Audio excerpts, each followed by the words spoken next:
It's 1 p.m. in Gaza City and Tel Aviv. I'm Atika Shubert. You're watching CNN, and this is World One, live from London.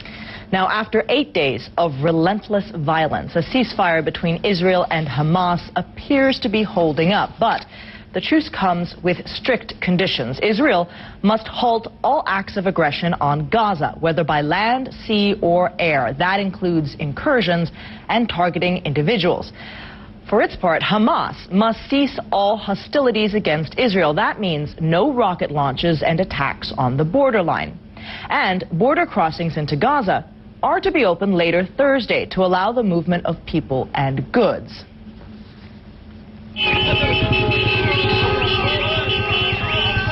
Now, news of the ceasefire sparked celebrations in Gaza. Both sides are claiming victory. The Israeli Defense Forces say the truce has already been tested with 3 rockets sent into Israel from Gaza, but officials say they assumed it would take a while for the agreement to take hold. U.S. President Barack Obama has commended Israeli Prime Minister Benjamin Netanyahu for agreeing to the ceasefire with Hamas. Now, Frederick Pleitgen is in the Israeli town of Ashkelon near the border with Gaza, and he joins us now with more. So the ceasefire is holding, Frederick, but there's still a possibility of more rockets at some point in the future. So how are residents in Ashkelon taking it, and are there any efforts to have a long-term solution to this? Yeah, Atika, there seem to have been smaller violations of the ceasefire. About 3 rockets launched from Gaza into Israeli territory. However, the Israelis are not saying that that is an actual, real violation of the ceasefire. So you're absolutely right. By and large, it is holding. You're not going to see any celebrations here, though. Well, thanks for that. That's Frederick Pleitgen in Ashkelon near the border of Gaza. Some great video there of the mobilization of the Israeli Defense Forces. Now, on the Gaza side, these 8 deadly days claimed 160 lives, many of them civilians, including women and children. CNN's Arwa Damon has the story of a doctor who's trying to help the wounded while grieving for his own loss. But we must warn you, Arwa's report contains graphic images that may disturb some viewers. Residents peer down, watching the ambulances pulling away. Just before we arrived, a rocket slammed into one of the office buildings down the road.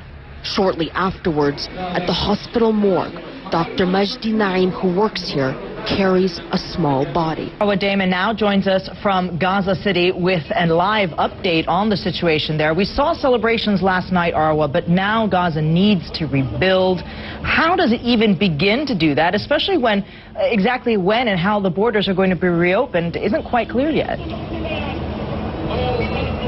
Well, that's the big question, too. That part of the ceasefire agreement that is so critical for the Palestinians, that part of the ceasefire agreement that is really one of the reasons why people are saying that the Palestinians, at least here, they feel as if they're the ones that came out on top at the end of all of this because they were able... in Gaza City. Now, Chief International Correspondent Christian Amanpour sat down with Hamas's political leader Khaled Meshal and asked him about rocket attacks launched from Gaza into Israel. Do you think that it's a legitimate part of what you call resistance to kill civilians inside Israel? Resistance does not target the civilians, neither in Israel nor anywhere else. We must go back to the origin of the issue. The Palestinian people were living in peace and security. Then the Israelis occupied the land according to the international law and according to the divine laws. And this was the response from Israel's Prime Minister Benjamin Netanyahu to the ceasefire deal overnight. We will work to strengthen our military capability while considering political issues. I think some Israeli citizens are expecting stronger Israeli action, and we might need to react to that. But at the moment, the right thing to do for the state of Israel There's been reaction all around the world to the ceasefire, and Matthew Chance has been looking at what some of the newspapers have been saying. Matthew, what do you have for us? Atika, thanks very much. Still a lot of coverage in the region, of course, and around the world about this ceasefire agreement. Plenty of analysis, a lot of scepticism as well about the ceasefire agreement. Let's start off here in Britain, though, with the Daily Telegraph. Their headline reading, Netanyahu faces up to the new reality on his borders. It's really interesting because inside in their comment piece, the Telegraph says that Netanyahu has allowed diplomacy to take precedence, even though his bombardment of Gaza and subsequent negotiations with Hamas have given his foes the international legitimacy, as they say, they have long craved for. Some would regard this, the paper says, as a sign of weakness. In fact, it is a recognition of changed circumstances. Well, moving then to the newspaper, The National in the United Arab Emirates. Their headline reading, Palestinian ties must strengthen after the ceasefire. Their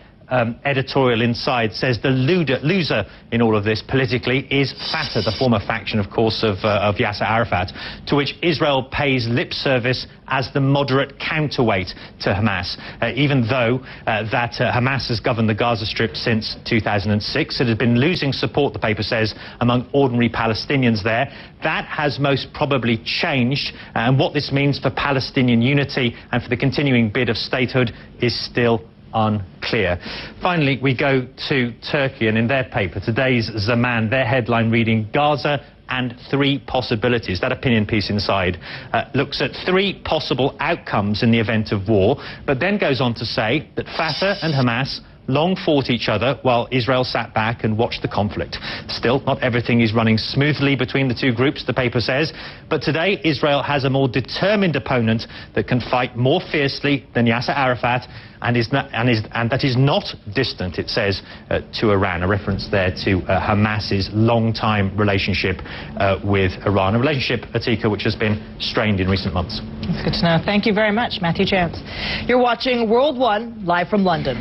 Now, despite the uneasy ceasefire between Israel and Gaza, a whole generation has suffered in a hidden way that is yet to emerge. The effect of so much fear while so young is hard to fathom. And so to explore this, I'm joined via Skype by Professor Alan Apter. He's the Director of Child and Adolescent Psychiatry at Schneider's Medical Center in Israel. And on the phone with us is Dr. Ahmed Abu Tawahina, Director of Gaza's Community Health Program. Now, I'll first start with Professor Apter. I'll come to you. What kind of changes have you noticed among young Israelis as this conflict has been ongoing for the last 8 days? Well, there's been a considerable increase in referrals to psychologists and psychiatrists for problems relating to anxiety, a lot of psychosomatic symptoms. Definitely. And now let's bring in Dr. Ahmed Abu Tawahina on the line. He's in Gaza City. Gaza, of course, I believe has almost half of its population is under the age of 18, so a very young society. But as a result, they've also been many of the victims of this latest violence. How are they coping with the death toll that's been happening so far, and also the devastation all around them? It's almost impossible, not only for the children, but also for every single individual in Gaza to cope with what happened over the last week or so. Easily because the trauma experienced by the entire population here being unavoidable and uncontrollable. So much, both of you, for giving us some insight there. This is World One, live from London. Today is Thanksgiving Day in the U.S. Among the traditions, traveling, shopping, and eating, of course, and we'll need good weather for at least two of those. So let's check in with Mari Ramos at the CNN World Weather Center. Mari. Hey, happy Thanksgiving, Atika. You know what? We are taking a look at the weather across the U.S. because, yes, like you said, huge travel day today. Let's go ahead and take a look at some pictures that we have for you of those things that you were just talking about. Let's go ahead and roll the pictures, please. Back to you, Atika. Thank you very much. Hope you have a happy Thanksgiving there, too, Mari. Thank you. Well, you can now throw out your calendar because it's just wrong. And it isn't just anyone who's making that claim, it's the Pope himself. In his new book, Pope Benedict XVI says the Christian calendar is based on a blunder by a 6th century monk who is several years out in his calculation of Jesus' birth date. And that's just one of the Christian myths the pontiff sets out to debunk in his newly published book, Jesus of Nazareth, The Infancy Narratives. Now, the Pope also says that nativity scenes like this one paint an inaccurate picture of Christ's birth because there were no animals inside the manger. So this cow on the side, that guy's got to go. And forget Hark the Herald Angels Sing, because they didn't.